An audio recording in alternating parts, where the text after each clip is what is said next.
Hello everyone and welcome to Leslie County High School. My name is Armando Berry and I am joined by a living legend. You were the #1 overall pick in the 1999 NFL Draft, UK All-American, and Leslie County native Tim Couch. Tim, thanks for so much for taking the time. Thanks so much for having me. I appreciate it.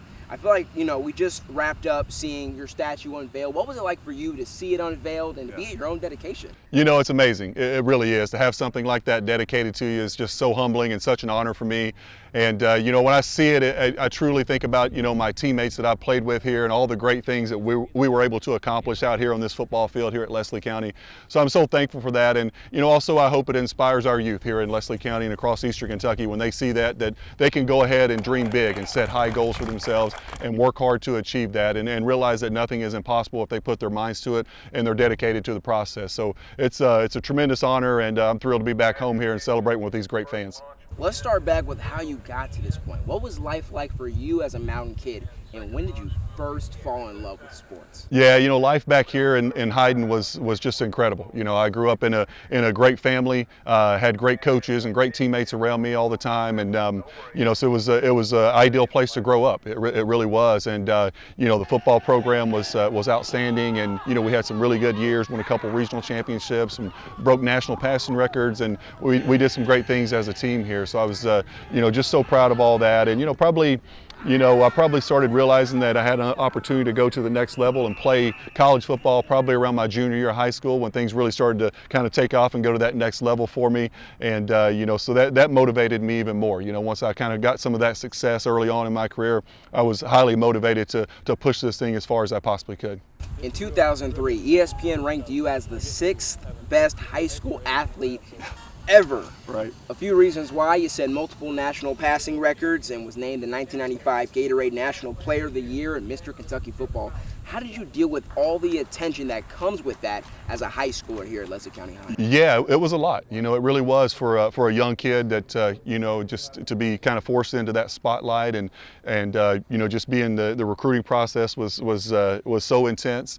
But luckily I had great people around me. My brother, who's 4 years older than me, was a college quarterback at the time, so he had been through some of this as well. So I bounced a lot of things off of him, and just learning how to talk to the media and and deal with fans and all that kind of stuff. There's a lot that goes into when you get that much publicity and things, and it was certainly a learning process for me. And I made some mistakes over the years, but I've always tried to treat people the right way, and I think that's what's always going to be most important. And I think I know my teammates and I, we loved the attention when we were in school because we would come out on this field every Friday night. The stands would be packed, the track over there would be packed, the whole hillside was packed with fans, and it was so inspirational and so motivational for us as a football team to come out here and play our best possible game every Friday with the tremendous fan support we had here. Touchdown! What some may not know, we need to set the record straight. You were nice on the court too. You averaged 36 points a game as a junior, and you were also named Kentucky's Mr. Basketball. Could you have also played basketball at Kentucky as well, growing up as a kid where basketball is so huge in the state? Yeah, definitely. I had a lot of offers in basketball as well, and actually went to Kentucky to play both sports. That was my initial goal, was I was going to do both, and actually went over and practiced with the basketball team my freshman year. And my freshman year at Kentucky was 1996, and Kentucky had a really good basketball team then. They won the national championship 2 out of 3 years that I was at Kentucky, and they lost the third one, so they went to 3 straight. So there were some incredible players on there. So once I went over and practiced a few times, I realized pretty quickly that I was not going to be able to play football and then walk on this basketball court and compete with those guys. So I hung up the basketball shoes pretty quickly and just kind of focused on football. Speaking of the Cats, what all went into your college decision to play college football at Kentucky, where you ultimately went on to have a Hall of Fame career in Lexington? Yeah, just being from the state was a big part of it. Wanting to stay home and try to help improve the football program at Kentucky as much as I possibly could, and to represent that university meant a lot to me, being a kid from the state. But a lot family decisions, talking to the family about what's the best fit as far as where the roster is, what quarterbacks do they have on the roster, who I'm going to be competing with, what style of offense they run, just everything that you have to factor in before you make a decision like that. High school, college, NFL. Now that you've done all that there is for the game at the highest level, and you reflect on all the game of football has given to you, what do you hope to give back? You know, I hope to give back, you know, just like we talked about earlier with the statue, I hope to inspire others. You know, that's always been my goal. And, you know, I know some athletes don't want to be role models. They don't like that, the pressure of being that. I've always been somebody who always wanted to be a good role model and represent Hyden and Leslie County, where I'm from, and represent the University of Kentucky to the best of my ability.